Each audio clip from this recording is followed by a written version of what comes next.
Many lies and deceptions threaten the Apostolic and Catholic Church of Christ, which is Christianity altogether. One of the most prolific ones is the lies of the pre-tribulation rapture, which is accepted and preached by many churches, unlike many other lies, such as Gnosticism. Lies and deceptions thrive in modern culture because they make the credulous feel enlightened. In 1995, Conversations with God was published and was a New York Times bestseller for 5 consecutive years. I read it for a book report for a liberal psychology instructor whose specialty was human sexuality. It supposedly records the author's conversations with God through the author's pen. According to the book, God finds humor in blasphemy. The Bible is irrelevant, that Hitler is in heaven despite the fact that he and his party sought to corrupt and destroy Christianity, and that God loves evil. Essentially, Conversations with God is a humanistic work, just like the New Age movement. If God truly wrote the answers to the author's spiritual questions, then we are all free to live our physical lives as we please, because there is no hell. And that regardless of the extent of your evil, you're going to go to heaven. More likely, the author witnessed a phenomenon known as automatism, which usually occurs when the automatic writer is subconscious, but the author was fully conscious when his pen supposedly moved by itself.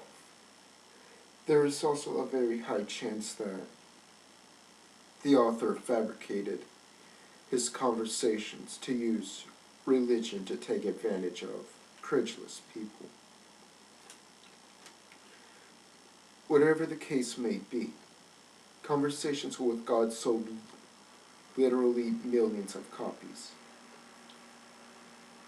In 2003, Dan Brown's The Da Vinci Code was published throughout the world, even though it denied the divinity of Jesus Christ.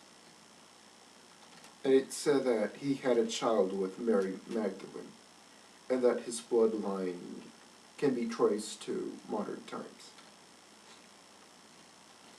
Any self-respecting, Bible-believing Christian will automatically rebuke the notion of a light-hearted, humanistic God in Conversations with God, along with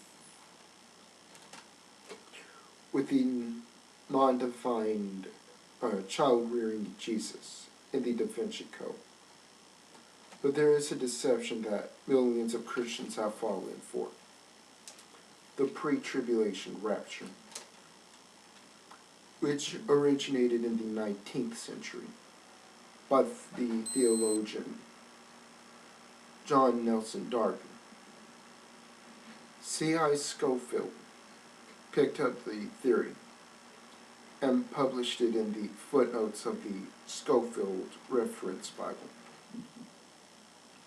which was widely published in the United Kingdom and the United States. But the Left Behind series was the catalyst for the theory to be accepted by the general Christian community. The pre-tribulation rapture theory is so widely accepted by the Christian community because it relieves our fear of the Great Tribulation in Revelations 13, which contradicts the pre-tribulation rapture theory. The favorite Bible verse among pre-tribulationists is 1 Thessalonians 4:17. Then we who are alive and remain shall be caught up together with them in the clouds to meet the Lord in the air. And thus we shall always be with the Lord. The previous verse clearly says that the dead will rise before the living. In Revelation 20, verse 5, clearly says that the dead will rise after Christ's return. But the rest of the dead did not live again until the 1,000 years were finished. This is the first resurrection. The first two verses of Revelation chapter 20 describe the defeat of the dragon. And Revelations 19 describes Jesus leading a host of angels. 10,000 according to the book of Enoch, to annihilate the wicked.